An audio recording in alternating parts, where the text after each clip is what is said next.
So hi friends, ఈ video వచ్చేసి big boss అగ్ని పరీక్ష ఎపిసోడ్ 5కి సంబంధించిన రివ్యూ అండి. మధ్యలో కొన్ని ఎపిసోడ్స్ రివ్యూ చెప్పలేదు, టైం కుదరక.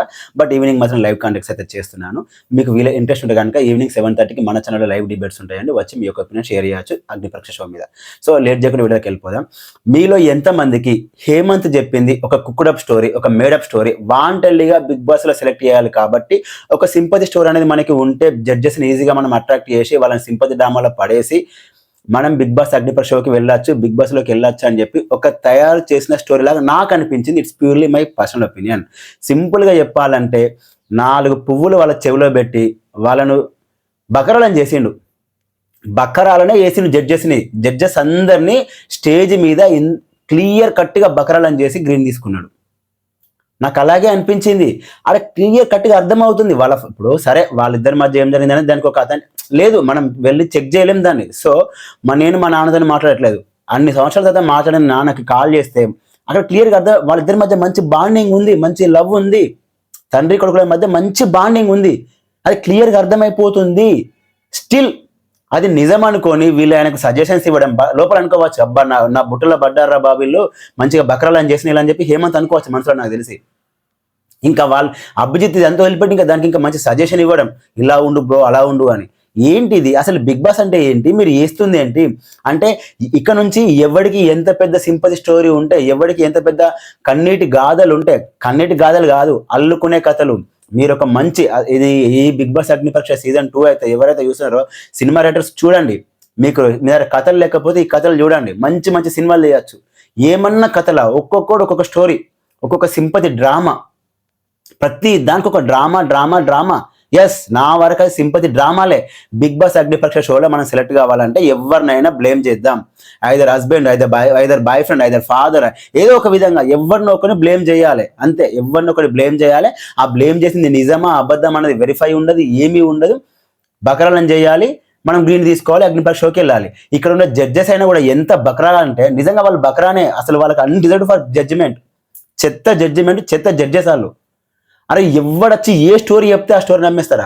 సరే నమ్మేరే అనుకో, మళ్ళీ ఇందులో కూడా వీళ్ళకు చూడనీకి గుడ్ లుకింగ్ ఉన్న వాళ్ళు మాత్రమే వాళ్ళ స్టోరీలు మాత్రమే నచ్చుతాయి, మళ్ళీ ఇంకెవరి స్టోరీలు నచ్చాయి. వీళ్ళు ఫిక్స్ అయిపోతారు. మరి వీళ్ళు ఫిక్స్ అవుతున్నారా, వీళ్ళకు చెవిలో వారెవరు మేనేజ్మెంట్ వాళ్ళు చెప్తున్నారో తెలియట్లేదు, కానీ వీళ్ళు ముందే ఫిక్స్ అవుతున్నారు. వీళ్ళ స్టోరీ మనం ఇందాం, వీళ్ళ స్టోరీని మనం గ్రీన్లు ఇద్దాం. వీళ్ళు ఇంకా దానికి ఏడవడం. ఆ అమ్మాయి ఉంది, ఒక అమ్మాయి అశ్వరెడ్డినా సమ్మేద ఫస్ట్ వచ్చిన క్యాండిడేట్ పేరు ఏదో ఉంది. మొత్తానికి అయితే నేను అందులో మెన్షన్ చేసిన పేరు మాత్రం చదువుతున్నానండి, కరెక్ట్ మీ ఫేమ్ రాంగ్. రెడ్డి అనేది ఉంది, బట్ ముందు ఏదో పేరు ఉంది, అశ్విన్ రెడ్డి సమ్మేద పేరు ఉంది. ఆ అమ్మాయి వచ్చింది, ఆ అమ్మాయి ఒక స్టోరీ చెప్పింది. ఎస్, ఫాదర్ అన్న ఇప్పుడు నాకు కూడా నాన్నలేడు, నేను ఇంకా చాలా మిస్ అవుతా, every day every second miss అవుతా. అది కాదు కదా క్రైటీరియా బిగ్ బాస్కి. అంటే ఒకరిని మిస్ అయితే మీరు అది ఎట్లా అవుతుంది? నాకు అది ఇప్పటికి అర్థం కావట్లేదు. ఆమె దగ్గర ఏం కాన్ఫిడెంట్ లెవెల్ ఉంది, వాళ్ళు బిగ్ బాస్కి ఏ విధంగా కనిపెట్టు, వాళ్ళు ఏ విధంగా కంటెంట్ ఇస్తారు, వాళ్ళు ఏ విధంగా నామినేషన్ చేస్తారు, వాళ్ళు ఒక సిచ్యువేషన్ ఎలా హ్యాండిల్ చేస్తారు, ఇది ఎక్కడుంది అంటే ఆమె వాళ్ళ ఫాదర్ని మిస్ అయితే మీరు ఎలా సెలెక్ట్ చేస్తారు? ఇది ఎక్కడి జడ్జిమెంట్? ఇదేం దరిద్రం అండి అగ్ని పరీక్ష షోలో. తమిళ్లో చూడండి, కన్నడలో చూడండి, మలయాళం చూడండి ఎంత పర్ఫెక్ట్గా ఉందో. కొట్లాడుకుంటున్నారు అక్కడ పర్ఫెక్ట్గా. బిగ్ బాస్కి కావాల్సిన టాస్క్లు ఏంటి, వాళ్ళు ఎలా బిహేవ్ చేస్తారు, వాళ్ళ రియాలిటీ ఎలా బయటకు వస్తుంది చెప్పి అలాంటి టాస్క్లు పెట్టి సెలెక్ట్ చేస్తున్నారు. మన దరిద్రం ఏంటంటే నువ్వు స్టేజ్ మీదకి రారా, నువ్వు ఒక సింపతి స్టోరీ చెప్పు, నువ్వు ఏడువు, నువ్వు ఒకరిని మిస్ అవుతున్నా అని చెప్పు, ఇంకా వాళ్ళు గ్రీన్ ఇచ్చేస్తారు. ఇదే రాజకుమారి విషయంలో జరిగింది, ఇదే ఇప్పుడు ఆ అశ్వరెడ్డి ఆమె విషయంలో జరిగింది, ఇదే ఇప్పుడు హేమంత్ విషయంలో జరుగుతుంది, ఇదే. ప్రతి ఒక్కడికి ఏదో ఒక స్టోరీ, ఏదో ఒక బ్యాక్డ్రాప్ స్టోరీ చెప్పడం, వీళ్ళు ఏడవడం, దీనికి ఒక బాధపడడం, దీనికి ఒక డ్రామా క్రియేట్ చేయడం, కథం గ్రీన్లు ఇవ్వడం. ఇదా బిగ్ బాస్ అంటే? ఇది అంటే మీ కన్నీటి గాథలు వినడానికి బిగ్ బాస్ ఉందా? మీరు అడుగుతున్నారు కదా మిమ్మల్ని ఎందుకు బిగ్ బాస్ పంపించాలని. ఈ తొక్కల స్టోరీస్ మాకు ఎందుకండి? Bigg Boss is a personality show, it's a mini society. Different types of people మధ్య నువ్వు ఎలా ఉండగలుగుతున్నావా అనేది బిగ్ బాస్. అందులో నిన్ను నువ్వు ప్రూవ్ చేయించుకుంటున్నావా, నీ క్యారెక్టర్ నువ్వు కోల్పోతున్నావా, నీ క్యారెక్టర్ నువ్వు కాపాడుకుంటూ గెలవాలి, ఆడియన్స్ మనసుని గెలవాలి. అది బిగ్ బాస్ షో, అంతే తప్ప నాకు నేను ఇంత సఫర్ అవుతున్నా. ఒక ఆమె వచ్చేమో మా హస్బెండ్ వేస్ట్, మా హస్బెండ్ ఏం పని చేయడని చెప్పి అక్కడ ఒక అతని బ్లేమ్ చేసింది. అందులో ఎంత నిజం ఉందో ఎంత బాగుందో ఎవరికి తెలుసు? సింపుల్గా ఒకరిని బ్లేమ్ చేసి ఆ సింపతిని తీసుకుంటామా? ఒకరు వచ్చేమో మా నాన్నతో నేను మాట్లాడలేదంటే సెలెక్ట్ చేస్తారంట. వాళ్ళ నాన్నతో ఆయన మాట్లాడకపోతే మీకేమవుతుంది? అది ఎట్లా బిగ్ బాస్కి క్రైటీరియా అవుతుంది? బిగ్ బాస్ సెలెక్ట్ అది ఏ విధంగా క్రైటీరియా అవుతుంది? లిటరలీ చెప్తున్నా, హేమంత్ అందరిని బకరాలను చేసిండు. నిజంగా హేమంత్ అందరిని బకరాలను చేసి కూర్చోబెట్టిన అక్కడ. జడ్జెస్ని అయితే మామూలు బకరాలను చేయలే. నలుగురికి 4 పువ్వులు ఇచ్చి చెవుల పువ్వు పెట్టిన వాళ్ళకి. మరి దరిద్రంగా తయారైంది బిగ్ అగ్నిపరీక్ష షో అనేది. ఇంట్రెస్ట్ పోయిందని నాకైతే ఇంకా వరస్ట్. ఇదే ఇక్కడికి ఎక్కువ అనుకుంటే పాపం ఆ 8 మందిని ముందుకు పిలిచిండు.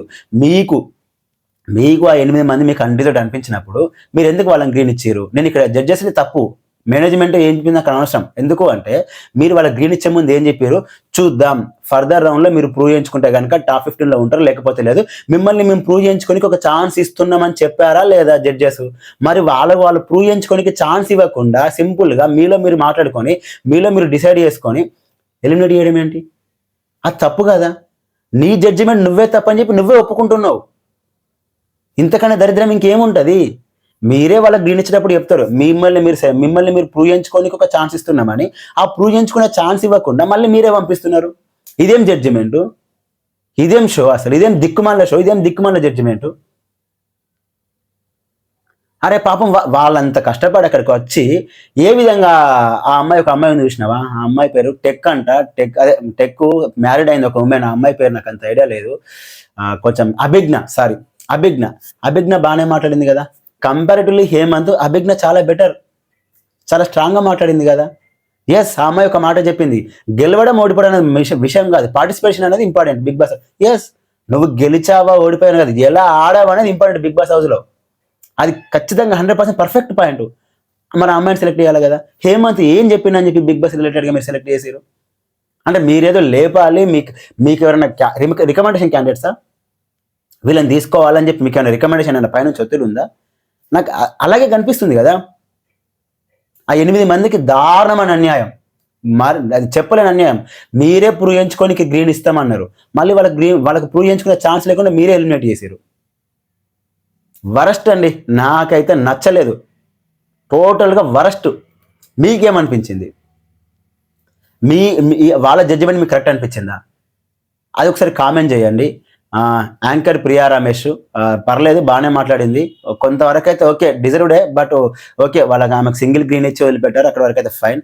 ఇంకొంతమందిని అయితే షార్ట్ కట్లో చూపించారు. ఓకే, ఇంకా మనం అది వాళ్ళ ఇష్టం. యాక్చువల్గా ఈరోజు ఎపిసోడ్లో కూడా అంత పెద్దగా ఏం లేదు, ఇద్దరు ముగ్గురికి మాత్రమే గ్రీన్స్ ఇచ్చారు. కాకపోతే కుక్కుడప్ స్టోరీస్ అవన్నీ వాంటల్లీగా బిగ్ బాస్కి సంబంధించి కుక్కుడప్ స్టోరీస్ చెప్తున్నారు. అది క్లియర్ కట్గా అర్థమవుతుంది. ఆ స్టోరీస్కి వీళ్ళు పడిపోయి వీళ్ళు గ్రీన్స్ ఇచ్చేస్తున్నారు. అలా అని చెప్పి అందరికి ఇవ్వట్లే, వీళ్ళు ముందే ఫిక్స్ అవుతున్నారు ఎవరికి ఇవ్వాలి ఎవరికి ఇవ్వకూడదని కూడా ముందే వీళ్ళు ఫిక్స్ అవుతున్నారు. ఒకసారి నాకు చెప్పండి, హేమంత్ కన్నా ఆ డిఫెన్స్ అకాడమీ అమ్మాయి మంచి కరెక్ట్ కాదా? ఆ అమ్మాయి ప్రజెంటేషన్ బాగుండలేదు అంటే, ప్రజెంటేషన్కు అష్టదరిద్రంగా ఉన్న ఆయన పేరేంటి, నవరాసల మామకి ఎందుకు ఇచ్చారండి? ఆయన నవరాసల మామ ఏమైనా ప్రజెంటేషన్ బాగుందా? ఒక జడ్జెస్ని మ్యానిపులేట్ చేశారు, గుర్తుకుందా? షేవింగ్ చేయించుకున్నాడు, ప్రదీప సమేత పేరుంది, సేనాపతి సమేత పేరుంది కదా, షేవింగ్ చేయించుకున్నాడు ట్రిమ్మర్తో. అతనికి ఎందుకు ఇచ్చారండి? అతని ప్రజెంటేషన్ ఏమైనా బాగుందా? బేసికలీ ఇక్కడ మీరు ఫిక్స్ అవుతున్నారు అంతే.